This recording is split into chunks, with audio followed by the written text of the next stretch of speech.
21 तासांच्या चर्चेनंतरही अमेरिका इराणमधील चर्चा निष्फळ. अमेरिकेचं शिष्टमंडळ चर्चा सोडून मायदेशी रवाना. इराणनं आमच्या अटी मान्य केल्या नाहीत अशी जेडी व्हान्सची तक्रार. अमेरिकेच्या अवास्तव मागण्या मान्य नाहीत. इराणचं स्पष्टीकरण. कुठल्याही प्रकारे शरण जाणाऱ्या अटी मान्य करणार नाही. इराणची भूमिका.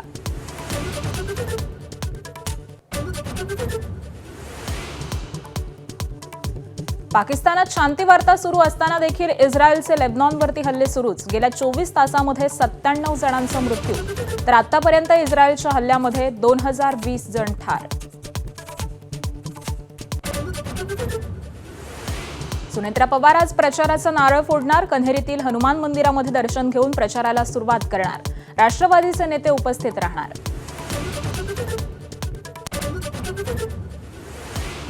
भगीरथ बालके आणि त्यांच्या पत्नी शिवसेनेमध्ये प्रवेश करणार. तानाजी सावंतांचे पुतणे अनिल सावंत देखील हाती घेणार धनुष्यबाण.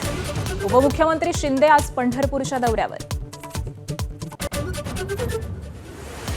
नाशिकमधील लैंगिक अत्याचार आणि धर्मांतर प्रकरणातील नामांकित कंपनीला टाळं लागणार. कंपनीतील कर्मचाऱ्यांना मुंबई पुण्याला स्थलांतरित करणार. ज्येष्ठ गायिका आशा भोसलेंवरती मुंबईच्या ब्रीच कँडी रुग्णालयामध्ये उपचार सुरू. अतिथकवा आणि छातीतील संसर्गामुळे रुग्णालयात दाखल. आशा भोसलेंची नात जनाई भोसलेंची एक्सपोस्ट करत माहिती. राज्यातील स्कूल बसची मनमानी मोडीत निघणार. बसचं भाडं आता सरकार ठरवणार. शालेय वाहतूक अधिक सुरक्षित करण्यासंदर्भामध्ये सरकारकडून अधिसूचना जारी.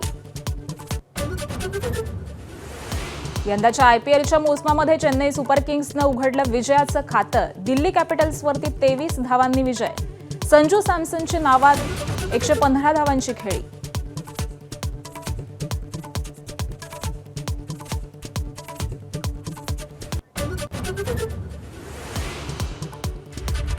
नमस्कार महाराष्ट्र, सुप्रभात. मी आकांक्षा जावडेकर. या बुलेटिनमध्ये आपलं स्वागत आहे. बुलेटिनच्या सुरुवातीला बातमी ज्येष्ठ गायिका आशा भोसलेंसंदर्भातली आहे.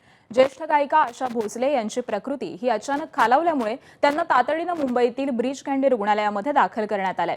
छातीतील संसर्गामुळे त्यांच्यावरती आपत्कालीन वैद्यकीय विभागामध्ये उपचार सुरू आहेत. आशा भोसलेंची नात जनाई भोसलेंनी सोशल मीडियावरती पोस्ट करत ही माहिती दिली आहे.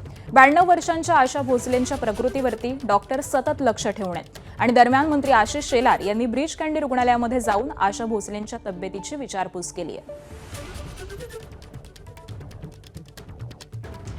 तर कालच ज्येष्ठ गायिका आशा भोसले यांना ब्रीच कँडी रुग्णालयामध्ये दाखल करण्यात आलेलं आहे. त्यांच्यावरती सध्या रुग्णालयामध्ये उपचार सुरू आहेत. आशा भोसलेंची नात जनाई भोसलेंनी सोशल मीडियावरती पोस्ट करत त्यांच्या तब्येतीसंदर्भातली सगळी माहिती दिलेली आहे. 92 वर्षांच्या आशा भोसलेंच्या प्रकृतीवरती डॉक्टर हे आता सतत लक्ष ठेवून आहेत. आणि दरम्यान जनाई भोसले यांनी सोशल मीडियावरती काय माहिती दिली आहे ती देखील जाणून घेऊयात. थकवा आणि छातीत संसर्ग झाल्यामुळे आशा भोसलेंना रुग्णालयात दाखल केलं. सध्या त्यांच्यावरती उपचार सुरू असून लवकरच प्रकृतीत सुधारणा होईल. या काळात कुटुंबाच्या गोपनीयतेचा आदर राखावा. आशा भोसलेंच्या प्रकृतीबाबत पुढील अपडेट सकारात्मक असेल.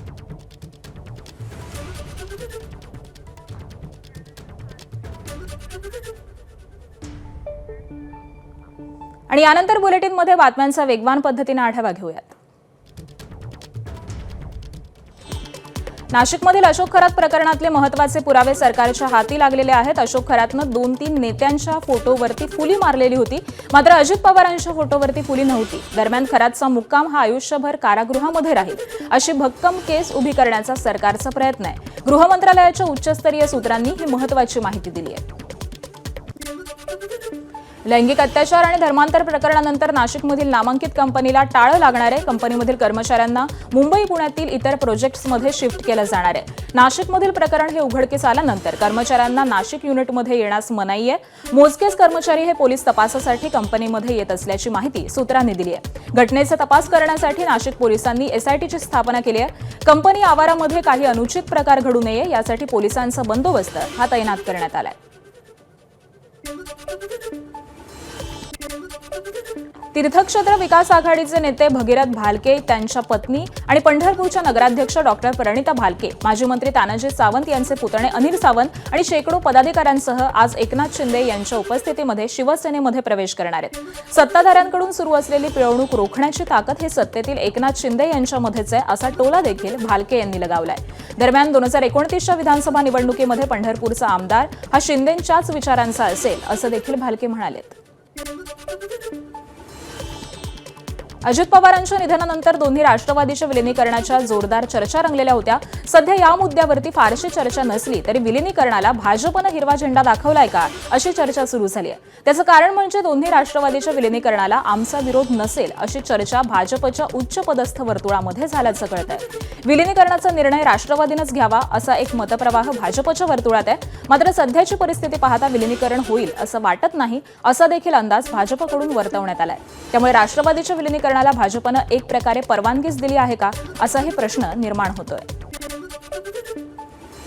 राज्यामध्ये ऑपरेशन टायगरची चर्चा सुरू असतानाच भाजपनं एक प्रकारे त्यांची भूमिका स्पष्ट केल्याचं चित्र आहे। आता वाढले तर फक्त एनडीएचे खासदार वाढतील, मात्र भाजपचे खासदार वाढणार नाही, असं धोरण हे भाजपच्या उच्च पदस्थ वर्तुळामध्ये ठरल्याची माहिती एबीपी माझाला मिळाली आहे। खासदार फुटीच्या चर्चेविषयी भाजपच्या मोठ्या नेत्यानं याबाबत खासगीमध्ये वक्तव्य केलंय।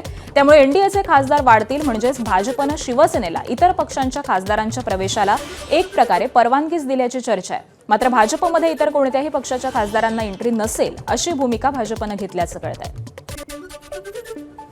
बारामती विधानसभा पोटनिवडणुकीच्या पार्श्वभूमीवरती आज महायुती आणि राष्ट्रवादीच्या उमेदवार सुनेत्रा पवार आपल्या प्रचाराचा शुभारंभ करणार आहेत। सकाळी 10 वाजता कन्हेरी इथं मालुती मंदिरामध्ये नारळ फोडून प्रचाराला सुरुवात करतील। त्याआधी शारदा प्रांगणामधून मंदिरापर्यंत रॅली काढण्यात येणार आहे। या कार्यक्रमाला पार्थ पवार, जय पवार, अदिती तटकरे आणि सना मलिक यांच्यासह पक्षाचे अनेक नेते हे उपस्थित राहणार आहेत। आणि यानंतर पुढची बातमी आहे नागपूरमधून। नागपूर जिल्ह्यातील चणकापूर जिल्हा परिषद शाळा ही राज्यातील पहिली अशी शाळा आहे जिथे विद्यार्थ्यांना AI, VR तंत्रज्ञानाच्या माध्यमामधून अभ्यासक्रम हा शिकवला जातो। इयत्ता 1ली ते 8वी पर्यंतच्या विद्यार्थ्यांना विज्ञान, भूगोल, इतिहास, गणित हे विषय AI, VR सेटच्या माध्यमामधून आभासी पद्धतीनं सूक्ष्म निरीक्षणामधून शिकवले जातात आणि त्यामुळे विद्यार्थ्यांचा अभ्यासातील रस वाढतोय। सोबतच कठीण विषय हे विद्यार्थ्यांना सोपा वाटायला लागलाय। AI डिजिटल लॅबचा सर्व वर्गासाठी स्वतंत्र वेळापत्रक तयार करण्यात आलेलं आहे। 2 वर्षांपूर्वी इथं पटसंख्या ही 331 होती, तर या जिल्हा परिषद शाळेमध्ये AI डिजिटल लॅब सुरू झाल्यानंतर पटसंख्या ही 538 वरती पोहोचली आहे। पालक आता स्वतः परिसरातील खाजगी शाळेशी तुलना करून या चणकापूर जिल्हा परिषदेच्या शाळेमध्ये प्रवेशासाठी रांगा लावत आहेत। आम्ही फोटोसिंथेसिस पाहिले। त्या फोटोसिंथेसिसमध्ये वनस्पती स्वतःचे अन्न कसे तयार करतात ते आम्हाला बघायला मिळालं। आणखी काय आणखी द युनिवर्स आणि मॅग्नेट आणि प्लांट टाइप्स ऑफ प्लांट्स पण बघायला मिळाले। VR लगाते हैं तो ऐसा लगता है जैसे कि हम रियल में उसी जगह पे वहाँ मौजूद हैं। अभी हम थोड़ी देर पहले स्पेस स्टेशन के बारे में देख रहे थे जहाँ सुनीता विलियम्स 9 महीने रही थी। वो हमारे देश की बहुत बड़ी वैज्ञानिक हैं, तो उनके बारे में भी हमने पढ़ा था कि वहाँ स्पेस में ग्रेविटी नहीं रहती, स्पेस वैक्यूम है और रॉकेट कैसे जाता है, ऑर्बिटल से कैसे स्टार्ट होता है, रॉकेट बूस्टर कैसे जाता है, इस तरह से हमने पढ़ा था। या AI लॅबमध्ये विद्यार्थ्यांना एखादी विषय एकदम सूक्ष्म पद्धतीने शिकवण्यास मदत होते। इथे VR दिलेले आहेत, त्या VRच्या साहाय्याने आभासी जग निर्माण केले जाते आणि विद्यार्थी स्वतः त्या गोष्टी स्वतः जवळ जाऊन पाहतो आणि एक त्यातलं सूक्ष्म ज्ञान त्याला प्राप्त होते। व्हर्च्युअल रियालिटी आभासी जगामध्ये जाऊन विद्यार्थ्यांना एखादी संकल्पना अत्यंत सोप्या आणि सूक्ष्म पद्धतीने समजून सांगण्यासाठी या लॅबचा उपयोग केला जातो। इथे विद्यार्थ्यांना टाइम टेबल तयार केलेला आहे। टाइम टेबलच्या माध्यमातून तेथे वर्ग शिक्षक विद्यार्थ्यांना इथे घेऊन येतात आणि विद्यार्थ्यांना एखादी जटिल समस्या सोप्या पद्धतीने कशा पद्धतीने समजून सांगायची या ठिकाणी आम्ही त्याचा प्रयत्न करतो। या शाळेत येणारा जो विद्यार्थी वर्ग आहे, हा शाळेत येणारा विद्यार्थी वर्ग अतिशय ट्रायबल, ज्यांच्या खाण्याची सुद्धा व्यवस्था नाही, अशा लोक आमच्या इथे येत असतात आणि त्या विद्यार्थ्यांना या VR सारखी व्हर्च्युअल रियालिटी सारखी व्यवस्था पुरवणे आणि त्यांचा विचार करून महामुनी साहेबांनी जो काही प्रोजेक्ट हाती घेतला आहे, खरंच तो आमच्या शाळेचं मी भाग्य मानतो की त्यांनी सुरुवात आमच्या शाळेपासून केली आणि देशात पहिली ही शाळा आहे की ज्या शाळेत VR AI लॅबचं व्यवस्था साहेबांनी केली. आणि यानंतर पुन्हा एकदा बातम्यांचा वेगवान पद्धतीने आढावा घेऊयात. गोंदियाच्या अर्जुनी मोरगाव तालुक्यातील नवेगाव बांधजवळील पांढरवाणी या नाल्यावरती मध्यरात्री काळजाचा थरकाप उडवणारी घटना घडली आहे. एका भरधाव अज्ञात वाहनानं मोटारसायकलला दिलेल्या भीषण धडकेमध्ये 2 जणांचा जागीच मृत्यू झालाय, तर एक महिला गंभीर जखमी झाली आहे. पांढरवाणी इथल्या नाल्यावरती एका मोटारसायकलवरून एक पुरुष आणि 2 महिला या प्रवास करत होत्या. यावेळी समोरून येणाऱ्या एका अज्ञात वाहनानं त्यांच्या मोटारसायकलला इतकी जोरदार धडक दिली की मोटारसायकलचा अक्षरशः चक्काचूर झालाय. ही धडक इतकी भीषण होती की मोटारसायकल चालवणारा पुरुष आणि एका महिलेचा जागीच मृत्यू झालाय. अपघाताची माहिती मिळताच परिसरातील नागरिकांनी घटनास्थळी धाव घेतली. या घटनेमध्ये तिसरी महिला ही गंभीर जखमी झालेली असून तिची प्रकृती ही चिंताजनक असल्यामुळे तिला तातडीनं गोंदिया इथल्या रुग्णालयामध्ये दाखल केलंय. अपघातामध्ये अज्ञात वाहन चालक घटनास्थळावरून पसार झालेला आहे, तर या घटनेमुळे परिसरामध्ये हळहळ व्यक्त केली जात असून अपघाताची माहिती मिळताच पोलिसांनी घटनास्थळ गाठून पंचनामा केलाय. अपघातग्रस्तांची नावंही कळू शकलेली नाहीयेत. फरार वाहनाचा शोध घेण्यासाठी नवेगाव पोलिसांकडून CCTV फुटेज हे सध्या तपासले जात आहे. नागपूर महापालिकेच्या स्थायी समितीनं सगळ्या समिती सभापतींसाठी आलिशान वाहनांच्या प्रस्तावाला मंजुरी दिली आहे. या निर्णयामुळे दरवर्षी साधारण 60 लाख रुपयांचा अतिरिक्त भार पडणार आहे. प्रशासनानं महापालिका अधिनियमामध्ये अशा सुविधेची तरतूद नसल्याचं स्पष्ट केलेलं होतं, तरी देखील तांत्रिक आक्षेप बाजूला ठेवत प्रस्तावाला हिरवा कंदील हा देण्यात आलाय. त्यामुळे विरोधकांकडून या निर्णयावरती टीका होतीये. आर्थिक अडचणीमध्ये असताना अनावश्यक खर्च का असा सवाल विरोधकांनी उपस्थित केलाय. मात्र स्थायी समिती सभापती शिवानी दाणी यांनी मात्र निर्णयाचं समर्थन केलंय. कामकाज सुरळीत पार पडण्यासाठी सभापतींना वाहन सुविधा आवश्यक असल्याचं त्यांनी स्पष्ट केलेलं आहे. आता एक धक्कादायक बातमी आहे छत्रपती संभाजीनगरमधून. बॅचलर ऑफ कॉमर्सच्या 3ऱ्या वर्षामध्ये डायरेक्ट टॅक्स विषयाचा पेपर फुटल्यामुळे खळबळ उडाली आहे. परीक्षा सुरू होण्याच्या अवघ्या 1 तास आधीच 140 रुपयामध्ये या पेपरची व्हॉट्सअपवरती विक्री सुरू होती. ही बाब एका कॉलेजच्या संचालकांच्या लक्षात आली आणि पेपर फुटीची ही माहिती त्यांनी तात्काळ विद्यापीठाला दिली. यानंतर विद्यापीठानं कारवाईला सुरुवात केली आहे. इयत्ता 8वीच्या इतिहासाच्या पुस्तकामधून मराठा साम्राज्याचा विस्तार दर्शवणारा नकाशा हटवण्यात आलाय. त्यामुळे NCERT पुन्हा एकदा वादाच्या भोवऱ्यामध्ये सापडलाय. या निर्णयामुळे राज्यामध्ये संतापाची लाट उसळलेली असून शैक्षणिक आणि राजकीय वर्तुळामध्ये तीव्र प्रतिक्रिया उमटतायत. मराठा साम्राज्याचा इतिहास हा केवळ अभ्यासाचा विषय नसून तो स्वाभिमान आणि पराक्रमाचं प्रतीक मानला जातो. अशावेळी विद्यार्थ्यांना मराठ्यांच्या साम्राज्याचा विस्तार दाखवणारा नकाशाच हा अभ्यासक्रमामधून हटवण्यात आल्यामुळे इतिहास पुसण्याचा प्रयत्न असल्याचा आरोप केला जातोय. यावरती छत्रपती घराण्याकडून देखील आक्रमक भूमिका घेतली गेली आहे. छत्रपती वृषालीराजे भोसले यांनी या निर्णयाचा तीव्र शब्दामध्ये निषेध नोंदवलाय.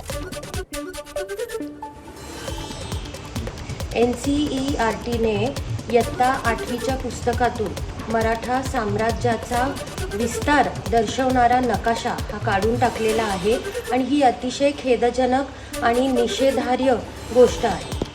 मराठा साम्राज्य हा केवळ इतिहास नाही, तर तो आपल्या स्वाभिमानाचा, पराक्रमाचा आणि राष्ट्ररक्षणाचा जिवंत वारसा आहे. या संदर्भातील काही कायदेशीर बाबी आहेत त्या आता आम्ही तपासत आहोत आणि पुढील निर्णय त्या वेळेला घेतला जाईल. आणि पुढची एक मोठी बातमी पाहूयात. राज्यातील स्कूल बसची मनमानी मोडीत निघणार असून बसचं भाडं हे आता सरकार ठरवणार आहे. शालेय वाहतूक अधिक सुरक्षित करण्यासंदर्भामध्ये सरकारनं अधिसूचना जारी केली आहे. नवीन नियमांनुसार स्कूल बसचं भाडं आता प्रादेशिक परिवहन प्राधिकरण निश्चित करणार आहे. विद्यार्थ्यांकडून फक्त मासिक भाडं साकारलं जाईल.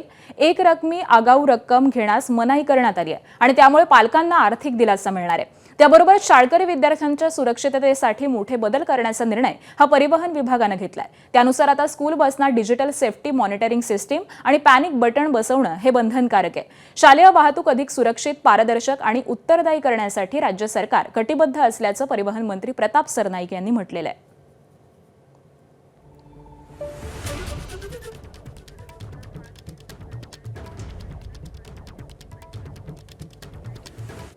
आणि पुढच्या काही महत्त्वाच्या बातम्या. मुंबईमध्ये 182 इमारती धोकादायक स्थितीमध्ये आहेत. पावसाळ्यापूर्वी केलेल्या तपासणीमध्ये 182 इमारती या धोकादायक असल्याचं उघड झालंय. या इमारतींवरती तातडीनं कारवाई न झाल्यास पावसाळ्यामध्ये मोठा धोका निर्माण होण्याची शक्यता आहे. 182 पैकी 152 खासगी, 22 महापालिकेच्या तर 8 म्हाडाच्या इमारती आहेत. या सगळ्या इमारती पावसाळ्यापूर्वी रिकाम्या करणं हे आवश्यक आहे. इंदापुरात क्रांतीसूर्य महात्मा ज्योतिबा फुले यांची 191वी जयंती उत्साहामध्ये साजरी करण्यात आली.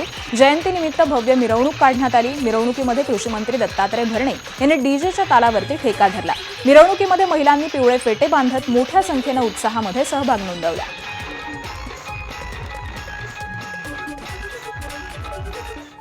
भारताचा युवा खेळाडू आयुष शेट्टीनं आशिया बॅडमिंटन स्पर्धेच्या अंतिम फेरीमध्ये धडक मारली आहे. अव्वल क्रमांकावरील थायलंडच्या कुनलावूट वितिडरसन याचा त्यानं पराभव केलेला आहे. तर पहिला गेम गमावल्यानंतर देखील त्यानं पुढील 2 गेम हे जिंकत या सामन्यामध्ये विजय मिळवलाय आणि याद्वारे आशिया बॅडमिंटन स्पर्धेमध्ये 59 वर्षांनी भारतीय खेळाडूंना अंतिम फेरीमध्ये धडक दिली आहे. याआधी 1965 मध्ये दिनेश खन्ना यांनी ही स्पर्धा जिंकलेली होती. हा सामना जिंकून 20 वर्षीय आयुष शेट्टीनं इतिहास रचलाय आणि अंतिम सामना आज होणार आहे. यंदाच्या आयपीएलच्या मोसमामध्ये चेन्नई सुपर किंग्सनं विजयाचं खातं उघडलंय. चेपॉकच्या मैदानावरती पार पडलेल्या या सामन्यामध्ये चेन्नई सुपर किंग्सनं पहिल्या डावामध्ये फलंदाजी करताना 212 धावा केल्या. संजू सॅमसननं नाबाद 115 धावांची खेळी केली. हे त्याचं चेन्नई सुपर किंग्स संघासाठी पहिलं शतक ठरलंय. चेन्नईच्या 212 धावांचा पाठलाग करताना दिल्लीच्या फलंदाजांनी पूर्ण जोर लावला, पण दिल्लीचा डाव हा 189 धावांवरती आटोपला आणि याच्यासह चेन्नई सुपर किंग्सनं हा सामना 23 धावांनी आपल्या नावावरती केलाय.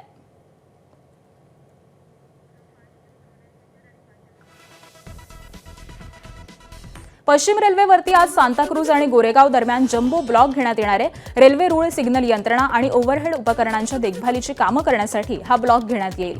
यावेळी सांताक्रूज आणि गोरेगाव स्थानकांदरम्यान अप आणि डाऊन जलद मार्गावरती सकाळी 10 ते दुपारी 3 वाजेपर्यंत अशा 5 तासांचा जम्बो ब्लॉक घेण्यात येईल. या ब्लॉक कालावधीमध्ये सांताक्रूज आणि गोरेगाव दरम्यानच्या जलद मार्गावरील सगळ्याच गाड्या या धीम्या मार्गावरून चालवल्या जातील. या व्यतिरिक्त या ब्लॉकमुळे काही उपनगरीय सेवा देखील रद्द राहतील.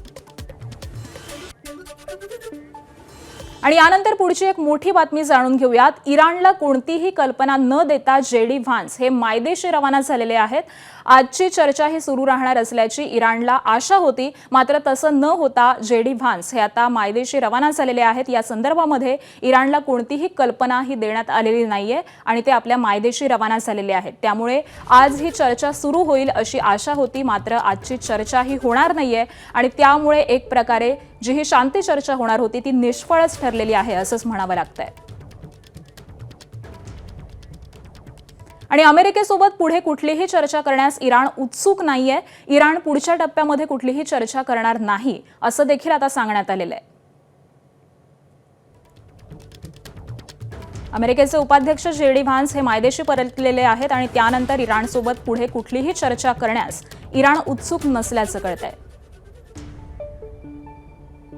अमेरिका इराणमधील शांती वार्ता ही अयशस्वी ठरलेली आहे. चर्चा चांगली झाली तरी देखील ठोस निर्णयावरती पोहोचलेलो नाही. आम्ही आता परत जातोय अशी अमेरिकेचे उपाध्यक्ष जेडी व्हान्स यांनी माहिती दिली आहे. ही चर्चा प्रामुख्यानं होर्मुझ आणि इराणचा आण्विक कार्यक्रम यावरून निष्फळ झालेली आहे असं देखील सांगितलं जात आहे.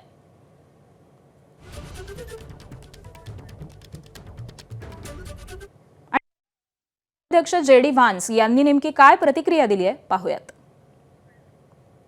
We have been at it now for 21 hours, and we've had a number of substantive discussions with the Iranians. That's the good news. The bad news is that we have not reached an agreement, and I think that's bad news for Iran much more than it's bad news for the United States of America. So we go back to the United States having not come to an agreement. We've made very clear what our red lines are, what things we're willing to accommodate them on, and what things we're not willing to accommodate them on. And we've made that as clear as we possibly could, and they have chosen not to accept our terms. आणि JD Vance नेमकं काय म्हणालेले आहेत आपण ग्राफिक्सच्या माध्यमातून पुन्हा एकदा जाणून घेऊयात. आम्ही 21 तास चर्चा केली, अनेक मुद्द्यांवरती ठोस चर्चा झाली, ही गुड न्यूज आहे. पण कोणत्याही निष्कर्षापर्यंत पोहोचलो नाही. आमच्यापेक्षा इराणसाठी ही वाईट बातमी आहे. सहमती होत नसल्यानं आम्ही अमेरिकेला परत जातोय. इराणनं आमच्या अटी मान्य केल्या नाहीत असं देखील जेडी व्हान्स यांनी म्हटलेलं आहे. आणि अमेरिकेच्या अवास्तव मागण्यांमुळे चर्चा ही निष्फळ ठरल्याचं इराणनं म्हटलेलं आहे. अमेरिकेकडून शरणागती पत्करण्याची घातलेली अट ही आम्हाला मान्य नाही. इराणच्या लष्कराचे प्रवक्ते इब्राहिम जुल्फिकारी यांनी असं स्पष्ट केलेलं आहे.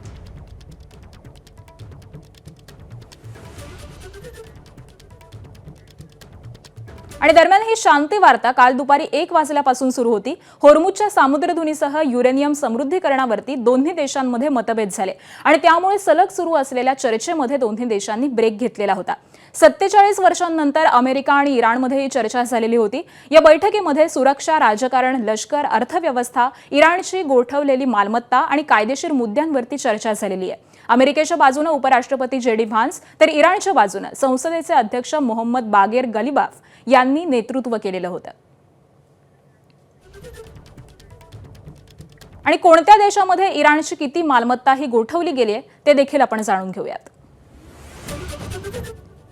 तर एकूण गोठवलेली मालमत्ता आहे 11 लाख कोटी रुपये. तर अमेरिकेमध्ये 18,000 कोटी मालमत्ता ही गोठवण्यात आली आहे. त्याचबरोबर चीनमध्ये 1,80,00,000 मालमत्ता गोठवली गेली आहे. जपानमध्ये 13,500 कोटी, ब्रिटन नेदरलँडमध्ये 20,700 कोटी,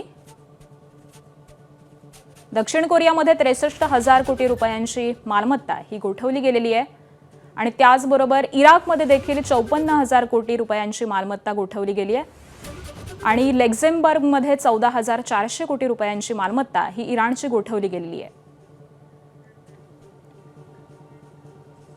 इराण आणि अमेरिका यांच्यामध्ये इस्लामाबादमधील चर्चा ही निष्फळ होताच अमेरिकेनं होर्मुझच्या सामुद्रधुनीमध्ये इराणनं पेरलेलं जलसुरंग हे काढण्यास सुरुवात केली आहे. अमेरिकेची USS पिचेल मर्फी आणि USS पीटरसन या 2 सुरुंग विरोधी कामामध्ये कुशल युद्धनौकांनी ही मोहीम हाती घेतली आहे. या सामुद्रधुनीमध्ये आम्ही नवा मार्ग तयार करतोय.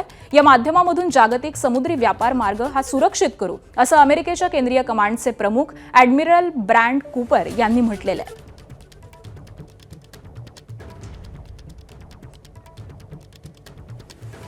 आणि इस्लामाबादमध्ये शांती वार्ता सुरू असतानाच डोनाल्ड ट्रम्प यांनी इराणला डिवचलेलं आहे. इराण एक अपयशी देश असल्याची टीका त्यांनी केली आहे. त्याबरोबरच अमेरिकेकडे तेलाचे जगातले सगळ्यात मोठे साठे आहेत आणि रिकामे टँकर अमेरिकेकडे तेल भरण्यासाठी येत आहेत, असा दावा देखील त्यांनी केला आहे. होर्मुझची सामुद्रधुनी ही लवकरच खुली होईल असा विश्वास देखील ट्रम्प यांनी व्यक्त केला आहे.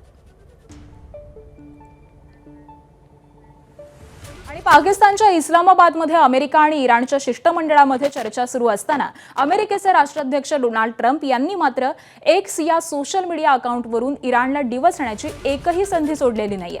दोन्ही देशांमध्ये करार नाही झाला तरी मला काहीही फरक पडणार नाही, असं ट्रम्प म्हणाले. काहीही झालं तरी आम्हीच जिंकणार. अमेरिकेच्या दृष्टिकोनामधून विजय आमचाच झालेला आहे, असं ट्रम्प यांनी म्हटलेलं आहे.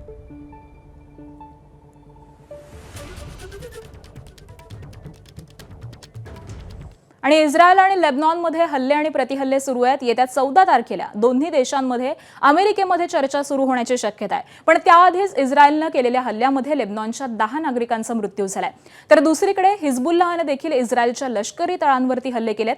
लेबनॉनमधले हल्ले हे बंद करावेत अशी विनंती ही लेबनॉन सरकारनं इस्रायलकडे केली आहे. पण लेबनॉनसोबतच्या शस्त्रसंधीमध्ये हिजबुल्लाह मोठा अडथळा असल्याचं इस्रायलचं म्हणणं आहे.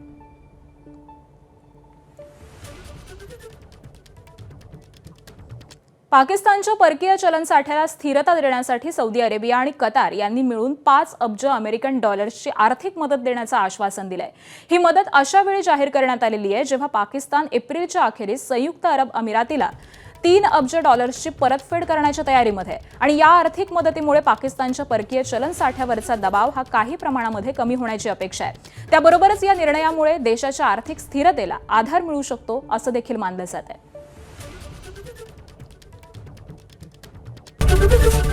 ABP माझा, उघडा डोळे बघा नीट.